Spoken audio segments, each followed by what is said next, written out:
विनम्र अपील है कि बोडो शांति समझौते 2020 को सफलता बनाने के लिए संविधान के अनुच्छेद 125 में संशोधन को संसद में पेश करने के लिए आपके आशीर्वाद और अनुमोदन की आवश्यकता है। हेलो रायजो राजा नोंथांमोनखौ आंनि गोदान भिडिअ फिन खेबसे बयखौबो बरायहरनाय थाबाय। दा नोंथांमोना मोनथिखाबाय जानो हागौ दा मानि सायाव बे भिडिअखौ लाबोदों। दा नोंथांमोना भिडिअखौ नायजोबथार।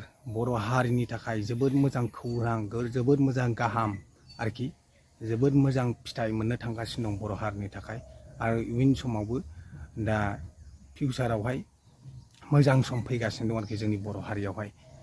दा नोंथांमोन दिल्लीयावहाय फार्स्ट बड'लेण्ड महोत्सव दिल्लीनि इन्दिरा गान्धी स्टेडियामाव मोनसे फार्स्ट बड'लेण्ड महोत्सव लानाय मेलावहाय दा जोंनि हादरनिनो गाहाय मन्थ्रि नरेन्द्र मदियाहाय दा नुजाथि फैदोंमोन नङा होमबा नोंथांमोन। बे नुजाथि फैनायावथ' बर' हारिनि थाखाय गोबां बाथ्रा मोजां बाथ्रा बुंलांदों आरोखि बिथाङाबो। दा बर' हारिखौ साननानै सैथो खोथाजों बुंलांदों आरोखि नोंथांमोन। दा नोंथांमोना बे आंनि नेक्स्ट भिडिअआव नुगोन आरोखि नोंथांमोना आं नेक्स्ट भिडिअआव बे भिडिअखौ हगारदोंमोन आरोखि मदिनि बुंनाय बाथ्राफोरखौहाय। दा नोंथांमोन बे मेलावहाय बे मोनसे महोत्सव बड'लेण्ड महोत्सवआवहाय दा गोबां पजिटिभ बाथ्रा ओंखारदों आरोखि जोंनि दावबायारि दासिमबो जेलाव दङ लाइफ इमप्रिजमेन्ट जे साजा होजानाय थैजासिम जे जेल जानो गोनां जानाय मोनसे साजा होजानाय आयेनजोंहाय रन्जन दैमारि सार बिथांखौहाय डिआर नाब्ला बिथांखौ दे बख'नांगौनि थुलुंगा गोनां मोनसे पजिटिभलि बाथ्रा बुंदों आरोखि जोंनिनो बिटिआरनि CM मानाव गेदेर मुस्रि प्रमद बर' साराहाय दा गोबां पजिटिभलि बाथ्रा बुंलांदों आरोखि बेखौहाय प्राइम मिनिस्टार नरेन्द्र मदिनि सिगाङावहाय। दा बिथांखौहाय बिटिआर गोरोबथानि दफायै आरो सिगनेटरि हिसाबै आरो पिस एकर्ड हिसाबै सान्ति सुक्ति हिसाबै दे गासिबो बिग्रायारि हान्जाफोराहाय दे उदां अख्राङाव दा फैनांगौ दा बे दाबिजोंहाय दा पिस एकर्डनि मोनसे रुल्स नङा होमबा। पिस एकर्ड माने गोजोन सान्ति सुख सान्ति नङा होमबा। गोजोन सुख सान्ति दे हाथियारजों सोमावसारनायखौ दोनथ'बाय जोंनिनो बर' हारिनि बिग्रायारि हान्जाफोरा नङा होमबा।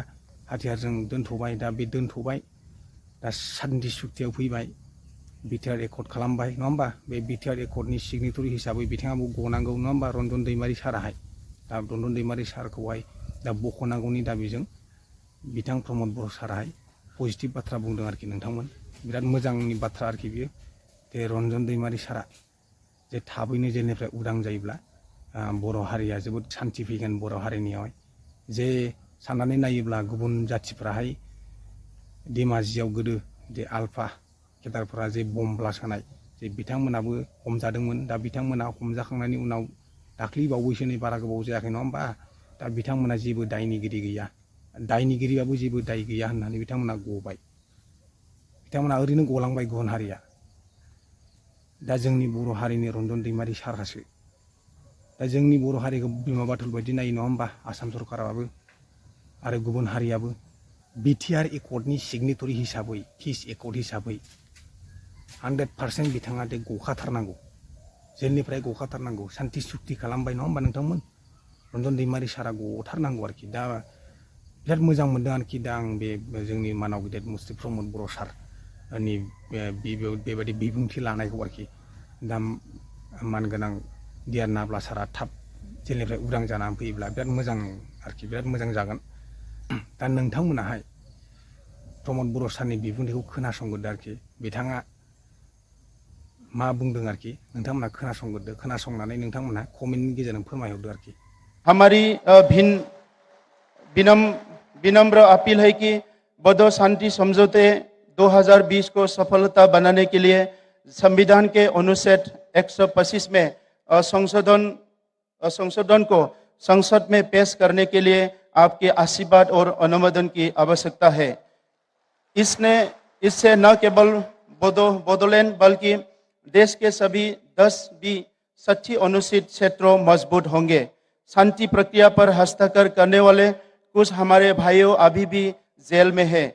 मैं आपसे अनुरोध करता हूं कि उन लोगों को भी देश के सम्मानित कानूनी व्यवस्थाओं के माध्यम से उन्हें खुली हवा में आने की अनुमति दी जाए।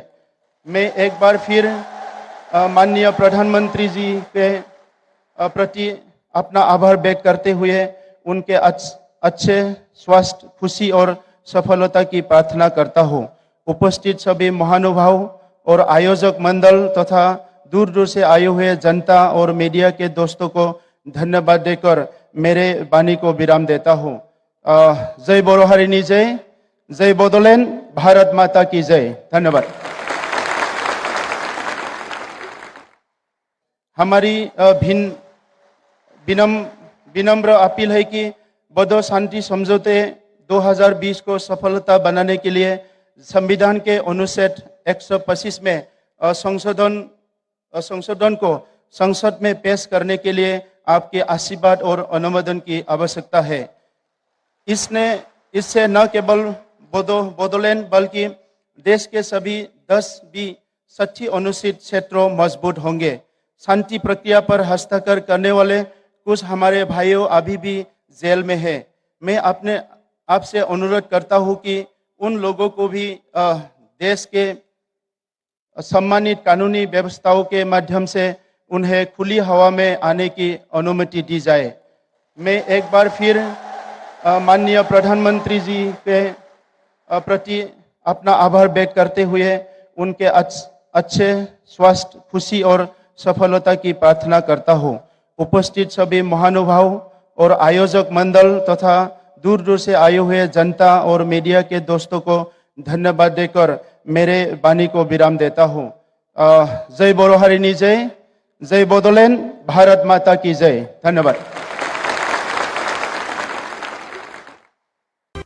आरो जोबनायाव आं नैबे फंसे बाथ्रा बुंबावनो नागिरदों नोंथांमोननि सिगाङावहाय दे रन्जन दैमारि सारखौ बख'नो थांनो दे बिबुंथि लानायखौहाय दे सोरबाफोर नेगेटिभ साननानै जे बाथ्रा बुंनाय आं नुदों आरोखि ससियेल मिडियायावहाय जे गगनखौ नुखानानै बेफोरबायदि बिबुंथि लानाय मानाय बेफोरबायदि बुंनाय नुदों आरोखि आं ससियेल मिडियानि गेजेरजोंहाय।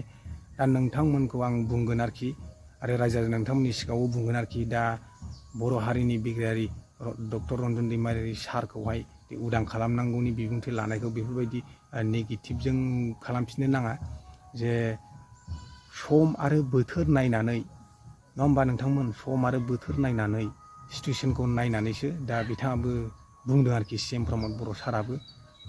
दा गगनखौ नायनानै बिबुंथि लानाय दा बेफोरबायदि नेगेटिभ साननो नाङा आरोखि जोंनि बर' हारिनि बिर जोहोलावफोरखौहाय।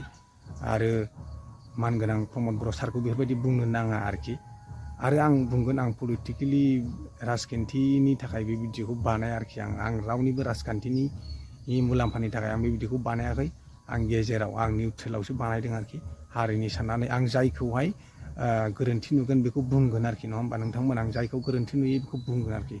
दा बिराद मोजां आरोखि जे CM प्रमद बर' साराहाय जे रन्जन दैमारि सारखौ उदां खालामनायनि थाखाय जे बिबुंथि बाथ्रा बुंनाय जे फार्स्ट बड'लेण्ड महत्सबआवहाय दे बियो दा बर' हारियावहाय सोरांनि लामा फैगासिनो दं आरोखि जोंनि बर' हारियावहाय दे रन्जन दैमारि सारा उदां जायोब्लानो नोंथांमोन।